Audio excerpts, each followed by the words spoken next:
Any questions or comments on this? All good? Yeah, Okay. thank you. All good, all clear, thank you. Things I've had.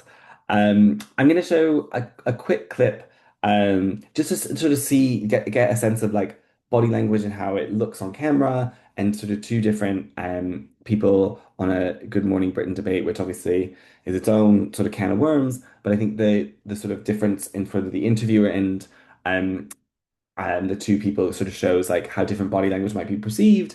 So we'll watch this. We won't watch. It's a very long clip. We won't watch all of it. We'll just Right, one of our big questions this morning, should pregnant women be spared prison simply because they're pregnant to avoid babies being born behind bars? Today, the government will be asked in the House of Lords how many mothers with babies are currently in prison and if alternative sentencing, not involving being put behind bars, should be considered. Well, ITV News were recently given unprecedented access to a mother and baby unit in a UK prison. They spoke to one woman who said her place in the unit has been a lifeline.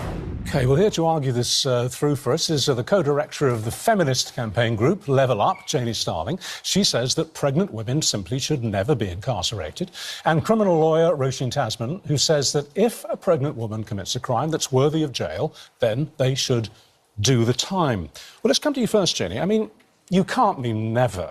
I mean, what if, as I was saying, Rose West or Myra Hindley had been 6 months pregnant when they were sentenced? Surely they should have gone to jail. So I just want to set the context for where this question has come from in the House of Lords. So in the last 5 years, 2 babies have died inside women's prisons where women were left to go into labour inside their cell without any medical assistance. The first of those baby deaths was the death of baby Aisha Cleary at Bronzefield Prison in Surrey. And what happened was her mother went into labour in her cell, locked in her cell. I think a lot of people watching this might not quite realise that pregnant women are locked in their cells overnight. They can't kind of come and go. There's no special allowances there. So she was locked in her cell overnight. She went into labour. She called for help multiple times. Her calls were ignored. She gave birth to her baby alone, with no choice but to bite through the umbilical cord. Her baby died. Dreadful treatment Now, and an appalling case, not the norm for women having babies in prison, I would hope. So if in that circumstance, obviously shocking, absolutely unacceptable treatment. But that doesn't answer Richard's question, which is what if a mass murderer was convicted and got pregnant? Would you argue that they should be spared jail? So, Hajji, let me continue. What I was going to say is, as a result of that baby death, the prison ombudsman then ruled every pregnancy in prison as high risk. And it wasn't until last year when the Sentencing Council... Let's talk about the principle here, all right? Of course, women lose their babies in tragic and unforgivable circumstances outside jail as well and in hospitals. All right, let's set that to one side. You've made that point. Please answer the general point behind the question, because, you know, people watching want to know what you think. Should a serial killer, and there are women serial killers, who is pregnant, be spared jail simply because she's expecting a baby? I don't think any judge in England would not send someone who has committed a crime like that to prison. But that is an extremely atypical case. We know the vast majority of women in prison are there for short sentences. 50% of women in prison are there for less than 6 months. The most common offence is shoplifting.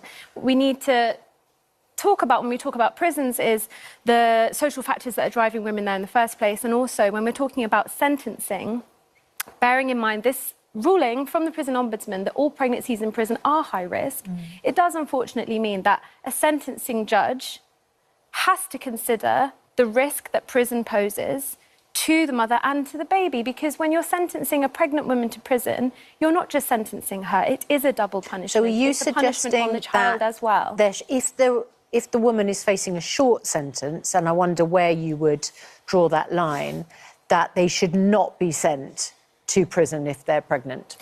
The government has admitted this. We've just seen the sentencing review, the independent sentencing review led by former Justice Secretary David Gauke, has recommended that pregnant women should be kept out of prison at all costs, and that's through community orders, suspended sentences and deferred sentences. Roisin, so that's the government's position. Would you draw a line? Would you draw a line, or would you say it's an absolute that a woman who isn't pregnant, who's committed an offence which, say, gets 6 months, goes to jail, and the next woman in front of the judge who's committed exactly the same offence but is pregnant should not go to jail? They should both serve the time equally. And the reason why I put it, I take your point that out of court disposals, community orders, suspended sentences are always considered in any event. A prison sentence is last resort, which basically shows that this female, this individual, is dangerous, as you stated yourself, Rose West. Will members of the public be comfortable with Rose West being released if she was pregnant? I think the difficulty in the is community. Going to stop. It gets into a little bit of a back and forth there, but I think you can even see some of the different body language throughout the interview, and just to think about, even if you're not talking, if the camera's on you, like just always being considerate of what's happening in that instance.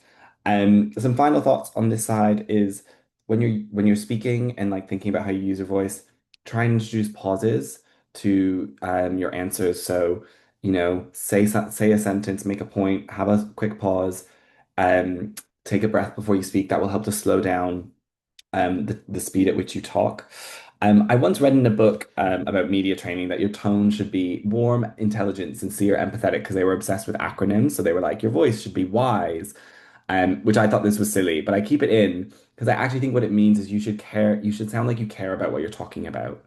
And if you sound passionate and like that you're interested, people pick up on that in how you talk. Um, Adjust the length of your answers depending on the type of interview you're doing. What I mean by that is if you're doing a radio interview, if you're talking for 3 or 4 minutes, you probably get cut off, but also people can't follow for that amount of time when they're listening. People aren't, often people are listening to the radio, they're doing other things. Maybe it's driving, they're cooking, doing other things. So always be thinking about how long people might be listening to, and adjusting your answers depending on the sort of medium. Finally, and I think it's really important, like, don't sweat the small stuff. If you get flustered, you lose your train of thought. We're all human.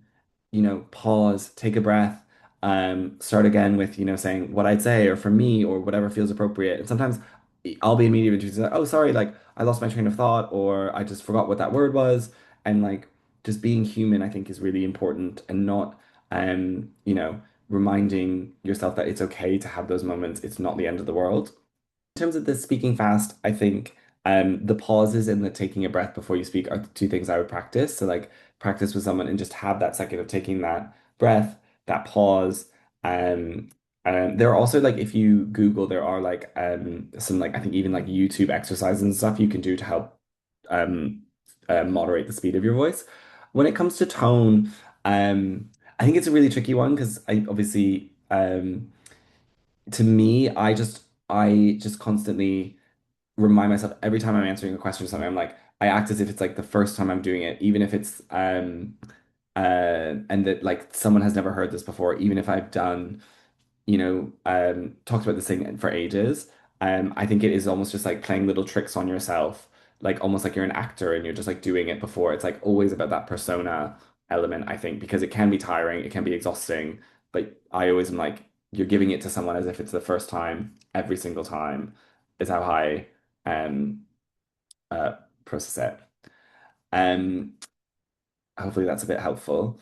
I'm going to move us on quickly. Just now, I'm going to talk a little bit about how you prepare what you want to say when it comes to media interviews, which is a technique that I call the index card argument, which is essentially we want to be able to fit the key points that we want to make in a media interview. Not everything that we're going to say or what we might need to study, but the key points that we want to make in a media interview onto a piece of paper the size of an index card. And the reason for that is um, it's important to try and not over cram your brain with too much information, and instead focus on the core elements of what you need to get across, and thinking about what any other information you need for those. Because that's really like the key to good media prep often is actually editing down what you want to say rather than trying to make too many points, because often media interviews are short and you don't have a lot of time. And so we want to make sure that we're getting across the key things that we care about. And part of the way of trying to do this and develop this is, when we think about what we want to say. It's always about thinking about the people that we're trying to persuade or reach with your words. Who do you want to hear this? What do you want them to do or understand? The same issue can land in completely different ways depending on who is listening. It's also important to consider how much your audience may or may not know about what you're talking about. And so often when I find myself thinking about what I'm trying to say in an interview, I think about this sort of three-step structure. What's the issue? Why does it matter to the people you want to reach? So the people you want to vote for you, the people you want to come out and vote, whatever that is. What do I want to change? What's the party's position? And, having a little bit of that, what do the people in my community care about, and how can I speak to them in my words in that way? And that can help often reduce nerves, makes your answers clearer, and stops that rambling. It just helps you get to the point a lot quicker. So when it comes to the actual index card itself, um, I always say to write down the interviewer's name, because just to remind yourself as you're sort of preparing, who the person is, so you can have their name in your mind. Then again, I've sort of continued on just social media addiction is there, just essentially like in the middle you write, the topic that you're being interviewed about, whether it's a local issue, why you're running, whatever that is. So you kind of have that like headline message, the topic that you're talking about in your brain, in the middle of the index card, and you have sort of three lines coming out of it, which we'll talk about in terms of, a story, a problem, and what you want to change. And these, to me, are the three things that if you go into an interview, particularly some of the shorter interviews, on one topic, these are the sort of three key elements that you need to go in to sort of advocate for your case and kind of make an argument about what you're talking about. And you can have different index cards essentially for like different elements of whether it's your campaign, different local issues, things that you care about, and you can sort of build them out and you can almost have like a mind map of different issues and you can think about them.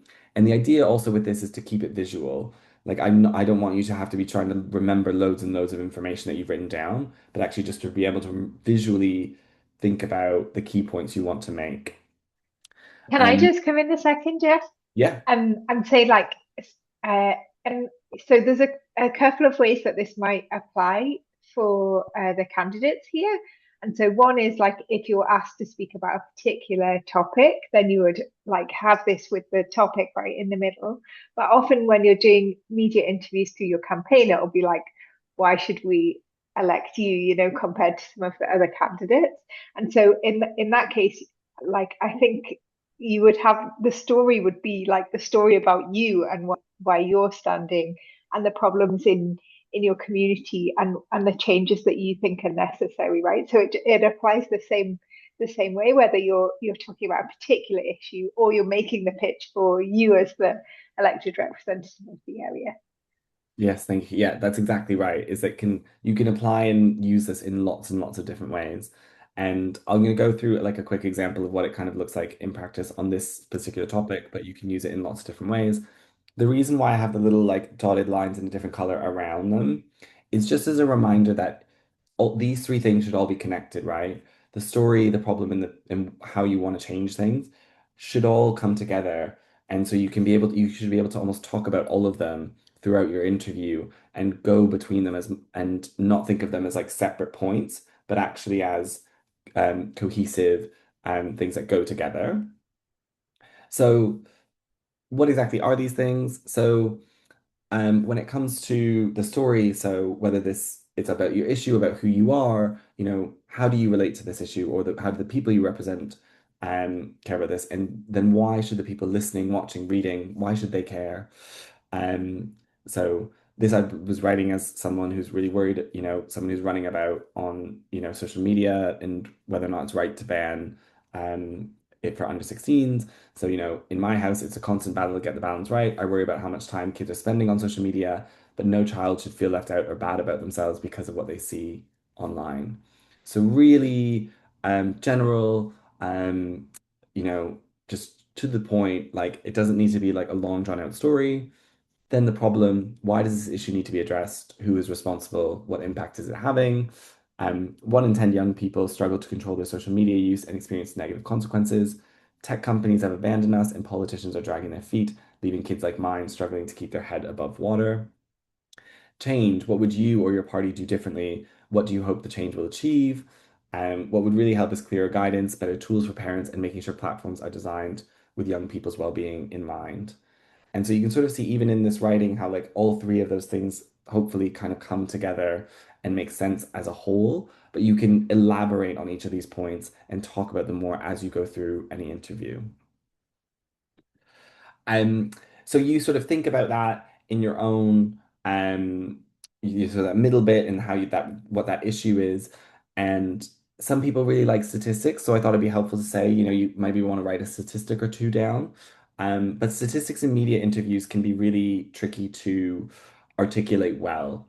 And so a couple of ways that I think can be helpful when you're thinking about statistics, if you'd like to use them, there's a couple of principles to consider. So the first is that fractions sound bigger than percentages. So 3 in 5 kids in a classroom sounds bigger than 60% of kids. So the opposite is also true. If you want to make something seem small, you use a percentage. It's sort of like that in like healthcare. You know how there'll be, if a doctor tells you you have a 1 in 1,000 chance of dying during a surgery versus a 0.0001% chance of dying, you will take the percentage, even if they mean the same thing. And so that applies to how we might use stats when we're talking about things. Um, if you're using big numbers, it's helpful to use visual comparisons. So, you know, instead of saying 300,000 families are affected, you could say it's the same amount, the number of families that are affected is about the same size of a city like Newcastle. Just really trying to like bring these home to people, make them clear to understand. Um, I also encourage people to try and make life easy for themselves when it comes to statistics. So where you can round numbers up and down. So it's like a clear, say 100 versus like 97 just makes it easier for you to remember. So it's like almost 100 versus 97. If you can't say a statistic clearly, just don't bother. Try and avoid using two statistics closely together in an answer. It can be confusing for people listening or watching. And obviously avoid using a statistic if you aren't 100% sure it's up to date. If you're not sure, the worst case scenario is you're in an interview and the journalist says, actually I've got the more recent data, and you're like, oh no, I now look like I don't know what I'm talking about. So we don't want that. That's bad. So we put some statistics, one or two statistics, because um, the reason why I talk about statistics after is that statistics are often not the thing that persuade people to what we're talking about. They can be useful as an evidence point, but often people are more moved by people's stories and the sort of compelling narrative that people give rather than like a specific statistic, because we're not robots, right? AI might be turning us into robots at some point. I don't know. But for now, humans, we respond to people's stories and people's human emotion. And so we need to like have statistics, but we can't rely on them as the sort of like main point that we want to make.